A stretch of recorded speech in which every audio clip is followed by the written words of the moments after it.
Baik, selamat malam. Saya Fafa dari Kupu Tarung Cokro Bergerak. Saat ini saya akan berdiskusi langsung dengan aktor dan sutradara dari Mak Gugat Teater Ontang Anting, yaitu Bapak Dodi Yan Masfa.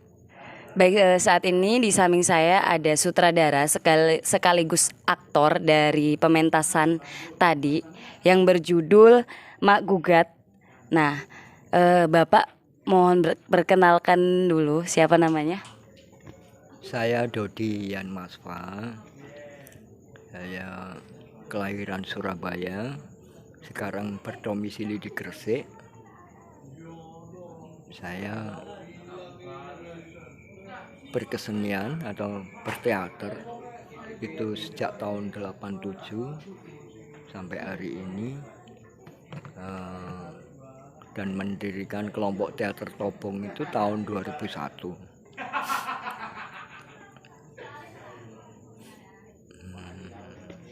Kalau teater Ontang Anting sendiri itu, ini teaternya Bapak sendiri atau ini sebuah komunitas, Pak? Sebetulnya teater Ontang Anting itu bukan nama kelompok. Teater Ontang Anting itu pengistilahan lain dari monolog. Jadi saya tidak memakai istilah monolog, tapi saya pakai istilah teater Ontang Anting. Ontang Anting sendiri kalau dalam bahasa Jawa itu kan sendirian.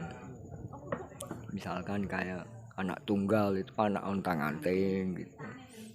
Jadi teater Ontang Anting itu bukan nama kelompok, tapi penyebutan untuk konsep pertunjukan Mak Gugat itu teater sendirian, teater Ontang Anting gitu. Kenapa memilih judul Mak Gugat? Mak Gugat itu sendiri artinya apa, Pak? Jadi seperti di dalam teks Mak Gugat sendiri yang simple, yang repetitif, yang berulang-ulang untuk mempertanyakan tentang kebaikan dan kebenaran. Apakah kebaikan dan kebenaran itu masih ada? Jadi Mak Gugat itu saya pinjam, ada kekuatan diksi dari judul itu. Jadi setiap kita bikin karya pertunjukan, kita perlu memilih judul yang punya kekuatan diksi, sehingga pertunjukan itu bisa membuat calon penonton itu penasaran untuk datang menonton pertunjukan itu. Nah, korelasinya dengan teks tadi, bahwa persoalan-persoalan kegilaan sosial itu, emak itu paling dekat dengan persoalan-persoalan itu. Ada persoalan-persoalan realitas sosial. Makanya saya memilih judul Mak Gugat karena dalam konteks itu, pertama sebagai kekuatan diksi untuk dilampirkan menjadi sebuah judul, kemudian problem dari konteks teks dari Mak Gugat itu sendiri. Emak itu satu entitas yang memang dekat dengan persoalan-persoalan itu. Kalau boleh tahu, naskah Mak Gugat ini sendiri sudah dipentaskan berapa kali dan di mana saja? Mungkin sampai internasional mungkin, Pak? Belum kalau internasional. Di Indonesia kalau sampai nyebrang ke pulau itu di Samarinda pernah. Samarinda itu tahun berapa ya, 2018 kalau nggak salah. Karena Mak Gugat ini kan sudah mulai tahun 2015 saya pentaskan. Kemudian tersekat oleh pandemi, terus 2002 akhir tahun 2002 itu saya mulai menggerakkan lagi Mak Gugat sampai 2003 ini. Dan ya paling sekitar di Bali pernah, di Jakarta, justru malah di Bandung yang belum. Di Bandung ini sekarang saya lagi mengupayakan untuk pentas di Bandung. Kalau Jawa Timur, Madura semua sudah, mulai dari Sumenep, Pamekasan, Sampang, Bangkalan pernah, terus Sidoarjo beberapa kali, 2 kali ini Sidoarjo, yang pertama di Pecantingan, terus di Gresik pernah. Nanti tanggal 23 itu di Paciran, Lamongan, di IAI Institut Agama Islam Tabah Paciran, nanti tanggal 23 besok. Dari judul Mak Gugat, terus si Pak Do ini membuat naskahnya sendiri atau terinspirasi dari cerita-cerita orang-orang atau kejadian sebenarnya, Pak? Ya, naskah itu terinspirasi dari apa yang saya katakan tadi di diskusi tadi, bahwa ada pencermatan saya terhadap kondisi kegilaan sosial yang indikasinya adalah masyarakat kita pernah dalam kurun waktu tertentu itu mulai tahun 2015 itu punya kecenderungan meracau yang nggak jelas itu.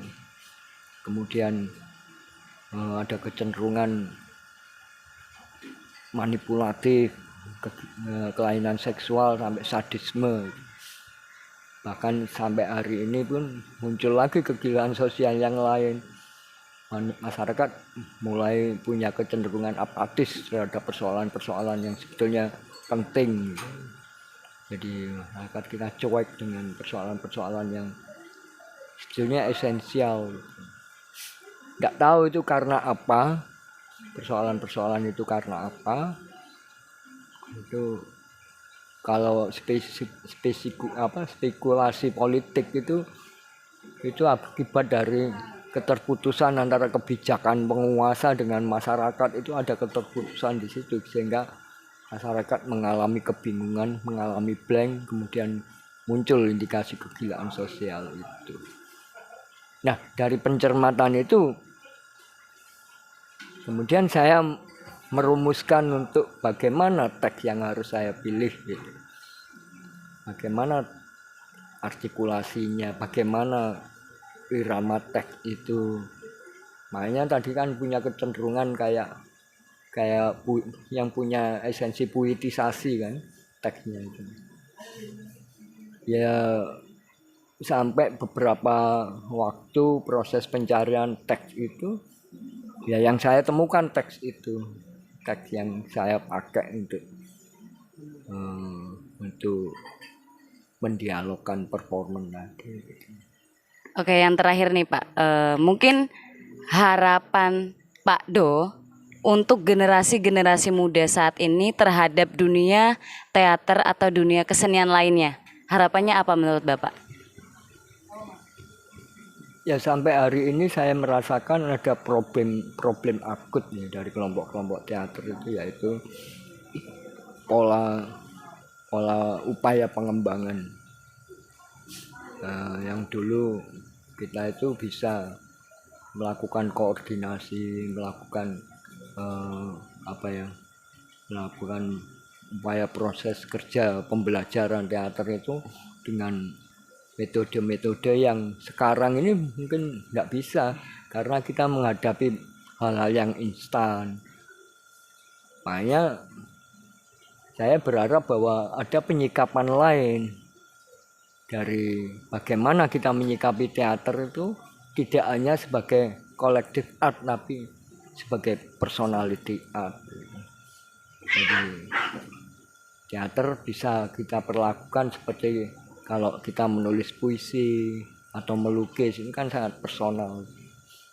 Nah, teater bisa disikapi sebagai senyampang problem-problem aku tadi tentang koordinasi latihan atau tentang manajemen kelompok apa itu yang susah. Kita bisa menyikapi teater sebagai personality art. Baik Bapak, terima kasih Pak Do sudah meluangkan waktu untuk berdiskusi dengan saya. Terima kasih sebelumnya Pak Do. Baik, selamat malam semuanya. Saya Fafa dari redaksi Kupu Tarung Cokro Bergerak. Saat ini saya berada di kedai Sampurasun. Nah, di samping saya ada siapa Mas namanya? Mas Dio. Mas Dio. yang merupakan CEO atau yang punya kedai Sampurasun ini sendiri. Nah, hari ini pada hari Minggu tanggal 10 Desember, kedai Sampurasun melaksanakan sebuah acara yaitu teater atau monolog dari salah satu aktor ternama di Jawa Timur. Nah, kali ini saya ingin bertanya ke Mas Dio selaku pengelola kedai Sampurasun. Gimana sih pendapat Mas Dio mengenai acara yang barusan dilaksanakan? Terima kasih sebelumnya untuk Mbak Fafa ini dari Kupetarung Cokro Bergerak ya. Terima kasih sudah datang dan turut meramaikan acara pertama kali mungkin di Sampurasun. Nah, dengan acara monolog teater Mak Gugat yang dipentaskan oleh Dodian Masfa gitu. Terus apa mau? Kak dikatkan nanti kan. Gak apa-apa, gampang mangan Mas. Iki pendapat Mas Dio sendiri ambek acara iki ki opo? Menurut saya pendapat menarik sih, maksudnya bagus juga, apresiasi dari penonton, dari teman-teman komunitas teater juga, bahkan yang masih baru, teman-teman yang masih baru belum mengenal teater juga tertarik untuk gimana sih melihat teater itu seperti apa, terus proses berteater juga seperti apa juga. Jadi mungkin kalau dikatakan event di kedai kopi ataupun di kafe sekarang sih mungkin kebanyakan entah itu live musik akustik, terus ada musik analog sekarang yang lagi hype, terus entah berkegiatan icip-icip kopi juga, apa namanya itu ya ngono lah. Terus ada kegiatan lain, mungkin event juga, ada perfilman, ada yang juga ini foto.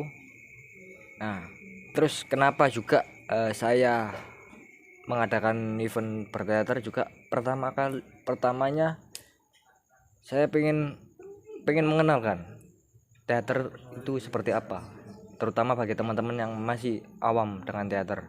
Terus kedua juga pengen menjalin komunikasi lagi, silaturahmi sama teman-teman, adik-adik juga komunitas teater, karena gimana ya, entah kesibukan masing-masing juga sekarang kan sulit diajak ngopi nongkrong, gimana kita teater mas, adik senior juga junior, gimana tanggapannya, prosesnya gimana. Akhirnya ya di sini akhirnya saya temukan mereka, yaitu pencapaian sih buat saya juga. Dulu sebelumnya pernah jadi pelaku teater, ikut teater kampus di Winsa Surabaya, teater Hi itu Pak Do juga tadi kan senior saya juga.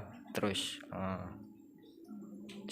cukup seneng. Jadi tadi ada kesan dan pesan buat kedai Sampurasun dari Mas yang masih pertama kalinya lihat teater di kedai kopi. Jadi beliau juga memberikan apresiasi yang sangat positif buat Sampurasun juga. Pertama kali kayak kopi ini loh, kedai kopi loh bisa buat teateran, gak hanya live musik ataupun kegiatan yang lain yang cukup normal di kedai kopi, tapi di sini wadah tempat apresiasi buat teman-teman teater.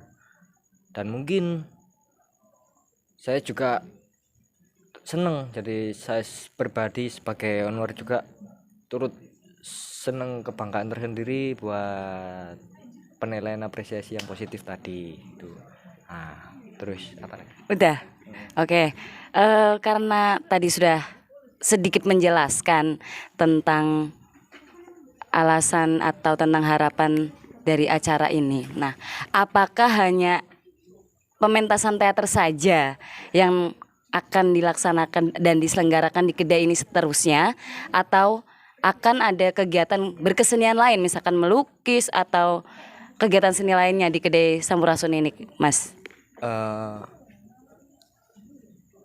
Apa sih harapan saya sebagai pelaku usaha juga, insya Allah ke depan akan ada berkegiatan kesenian yang lain ataupun apa fotografi, entah itu perfilman ataupun bisa jadi wadah buat foto wedding, yearbook gitu, atau buat teman-teman mau diskusi sama komunitas atau organisasi bisa di sini. Jadi nggak hanya teater, mungkin teater ini cuman awal. Seneng aja sih. Oke, biar orang-orang tuh tahu ketika melihat video ini nanti, mungkin bisa diterangkan Sampurasun itu di mana sih, tempatnya di mana, lokasinya di mana? Jadi kedai Sampurasun ini terletak di Desa Banjar Pertapan ya, Sidoarjo, Kecamatan Taman. Untuk lokasinya ada di Google Maps, ketik kedai Sampurasun, terus ada sosial medianya juga, Instagram sama TikTok. Gitu. Boleh disebutin Mas Instagramnya? Instagramnya kedai Sampurasun, terus TikToknya kedai Sampurasun. Oke, sebelumnya saya mengucapkan terima kasih Mas Dio. Ya, makasih. Terima kasih.